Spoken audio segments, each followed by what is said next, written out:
৳500 মধ্যে কি বাজার করলাম সেটা নিয়েই থাকবে আজকের সম্পূর্ণ ভিডিও। সুতরাং সব স্কিপ না করে সম্পূর্ণ ভিডিওটা দেখে নিন।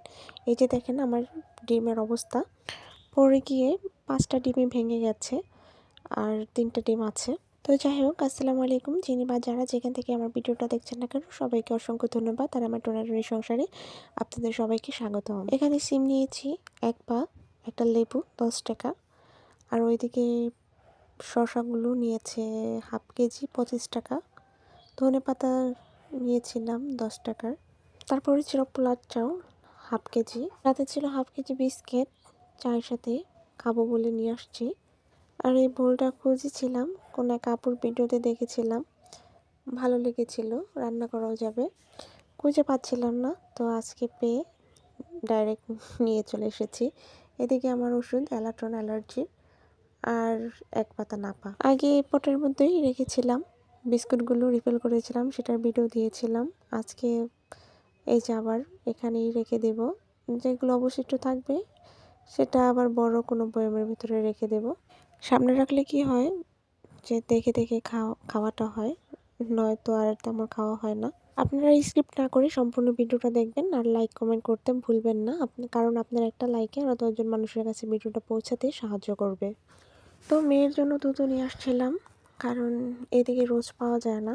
বড় মেয়ের সময় রোজ করেই নিয়েছিলাম, এদিকে রোজ পাওয়া যায় না বলে কষ্ট করে আবার বাজার থেকে 4-5 দিন পর পর নিয়ে আসতে হয়। গত সপ্তাহে নিয়ে আসছিলাম, ওইগুলো ছিল। আজকে বাজারে গিয়েছিলাম বলে ভাবলাম এখন তো তেমন যাওয়া হবে না, তো আর 2 কেজি নিয়ে যাই।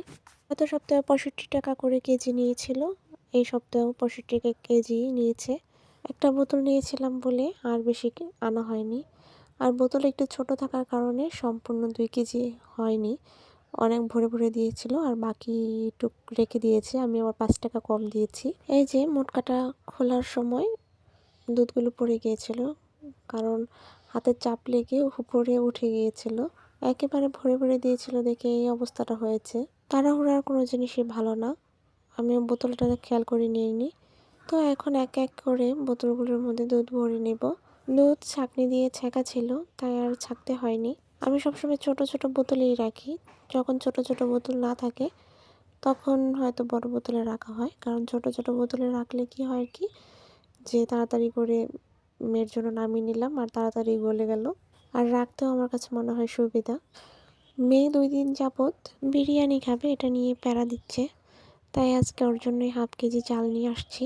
তো ভেবেছিলাম বাসায় হয়তো মশলা আছে, আর আমার চেক করা হয়নি, তো বাসায় এসে দেখি যে মশলাটাই নেই। তো আবার মেয়েকে সামনের একটা দোকান থেকে নিয়ে আসতে পাঠিয়েছি, পরে ও গিয়েছে, কখনো পাঠানো হয়নি, আমারও পিছে পিছে যেতে হয়েছিল। পরে দেখি যে না, আনতে পেরেছে। আমি একটু দূরে দাঁড়িয়েছিলাম। আপুরা তোমাদের আবারও রিকোয়েস্ট করে বলছি, তোমরা সম্পূর্ণ ভিডিওটা দেখবে আর লাইক কমেন্ট করতে ভুলবে না, কারণ তোমাদের একটা লাইক আরও 10টা মানুষের কাছে ভিডিওটা পৌঁছে যেতে সাহায্য করবে। এই প্ল্যাটফর্মে কোনোভাবে একা সফল হওয়া সম্ভব না। একে একে সবাই সবাইকে সাহায্য করলে সবার স্বপ্নটাই পূরণ হতে দেরি হবে না। সুতরাং আসুন ভেদাভেদ না করে সবাই সবাইকে সাপোর্ট করি, ভালোবাসি। তো এইদিকে আমি ফ্রিজে জায়গা করে একেবারে ভিতরের দিকে রেখেছিলাম। ছোট ছোট বোতলগুলো লম্বা লম্বা করে রাখা যায়, আমার কাছে ভালো লাগে লম্বা লম্বা করে রাখতেই। এদিকে দেখা যায় জায়গাও অল্প লাগে। সামনে এই কমলা কালার রঙের এটা কি, বলতে পারলে কমেন্ট করে অবশ্যই জানাবে। এদিকে দেখো আমার ডিমের অবস্থা, ওই দিনও এনেছি, 2টা ভেঙে গেছে। আজকে তো একবারে নাজেহাল অবস্থা, ব্যাগ সহ পুড়ে গেছে।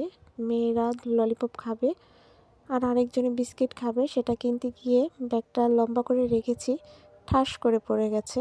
3টা বাতে সব ভেঙে গেছে। মূল কথা, আমি একদিনও ডিম এনে শান্তি পাই না, গাড়ি দিয়ে যাই আসি তাও এই অবস্থা। এজন্যই আমার ডিম বাজার থেকে আনতে ইচ্ছা করে না। তো সবাই ভালো থেকো, কমেন্ট করতে ভুলো না, আর লাইক করো। আমার ভিডিওটা যদি তোমাদের সামনে চলেই যায় তাহলে দেখতে ভুল করো না, সাথে মনে করে লাইক দিয়ে দিবে একটা। তো তোমরা হিসাব করে বলে দিও যে কত টাকা এখানে বাজার। তো সবাই ভালো থেকো, সুস্থ থেকো, আল্লাহ হাফেজ।